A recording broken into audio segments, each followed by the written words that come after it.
ಅಲ್ಲ, ಈಗ ಚರಿತ್ರೆ ಬಗ್ಗೆ ಭಾಳಷ್ಟು ಅವಲೋಕನ ಮಾಡೋಂಥದ್ದನ್ನು ತಾವುಗಳು ಮಾಡಬೇಕು ಅಂತ ನಾನು ಕೇಳ್ಕೊತೀನಿ. ನಾವೆಲ್ಲ ಚಿಕ್ಕದ್ರಿಂದನೂ ಟಿಪ್ಪು ಸುಲ್ತಾನ್ ಅವ್ರ ಬಗ್ಗೆ ಓದಿದ್ದೀವಿ. ಅವರು ನಮ್ಮ ಮೈಸೂರು ರಾಜ್ಯ ಪ್ರಾಂತ್ಯವನ್ನು ಉಳಿಸಲಿಕ್ಕೆ ಹೋರಾಟ ಮಾಡಿದಂಥವ್ರು ಅನ್ನೋದನ್ನು ತಮಗೆಲ್ಲ ಗೊತ್ತಿದೆ.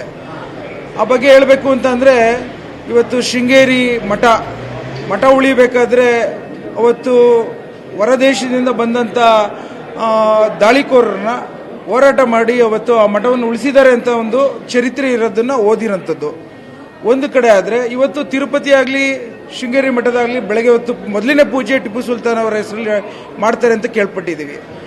ಹಾಗೆಯೇ ಇವತ್ತು ಶ್ರೀರಂಗಪಟ್ಟಣದಲ್ಲಿ ಏನು ಇವತ್ತು ಮಲಗಿರೋಂಥ ರಂಗನಾಥನ ಸ್ವಾಮಿಯ ದೇವಸ್ಥಾನ ನೋಡ್ತೀವಿ. ಆ ಕಾರಣಕ್ಕೋಸ್ಕರ ಇವರು BJPಯವರ ಆಲೋಚನೆ ಒಂದು ಯಾವ ರೀತಿ ಕಮ್ಯುನಲ್ ಆಗಿದೆ, ಯಾವ ರೀತಿ ರೈಟ್ ವಿಂಗ್ ಆಗಿದೆ, ನಾವೆಲ್ಲ ನಮ್ಮ ಪಾರ್ಟಿಯ ಪಕ್ಷ ವಿರುದ್ಧವಾಗಿದೆ. ಇವತ್ತು ಎಲ್ಲರನ್ನು ಒಳಗೊಂಡಂಥ ಸೆಕ್ಯುಲರ್ ಚಿಂತನೆ ಸಿದ್ಧಾಂತದ ಮೇಲೆ ನಾವಿದ್ದೀವಿ. ಆ ಕಾರಣಕ್ಕೋಸ್ಕರ ಅವರ ಒಂದು ಸಿದ್ಧಾಂತ ಮತ್ತು ನಮ್ಮ ಸಿದ್ಧಾಂತ ಬಹಳ ವಿಭಿನ್ನವಾಗಿದೆ ಅಂತ ಹೇಳಲಿಕ್ಕೆ ಇಚ್ಛೆ ಪಡ್ತೇನೆ. ಜವಾಹರ್ಲಾಲ್ ನೆಹರು ಅವರು ಸ್ವಾತಂತ್ರ್ಯಕ್ಕೋಸ್ಕರ ಹೋರಾಟ ಮಾಡಿದಂಥ ಹೋರಾಟಗಾರರು.